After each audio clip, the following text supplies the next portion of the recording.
Mumbai cricket असोसिएशनच्या द्वैवार्षिक निवडणुकीसाठी मतदान सुरू झालंय। राष्ट्रवादी काँग्रेसचे अध्यक्ष आणि महाडदळकर गटाचे उमेदवार शरद पवार आणि शिवसेनेच्या पाठिंब्यावर पवारांना टक्कर देऊ पाहणारे विजय पाटील यांच्यात अध्यक्षपदाचा सामना रंगतोय। मुंबईतील विविध क्लब्स, संस्था, कॉलेज असे एकूण 329 मतदार या निवडणुकीत एमसीएचा कॅप्टन आणि टीमची निवड करतील। मतदानाची प्रक्रिया 3 ते 6 असे 3 तास चालणार आहे। त्यासाठी सगळे दिग्गज आता एमसीए मध्ये उपस्थित आहेत।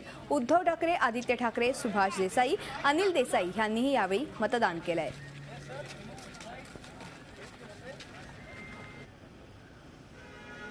ही निवडणूक क्रिकेटची निवडणूक आहे आणि क्रिकेटमध्ये वाईड बॉल सोडून द्यावा लागतो किंवा सोडायचा असतो। मी हा वाईड बॉल समजून सोडून दिलेला आहे। विजय पाटलांनी त्यांच्या खर्चाने तो स्टेडियम बांधलेला आहे, त्यांनी काय दारूचं गुत्ता नाही काढलेला।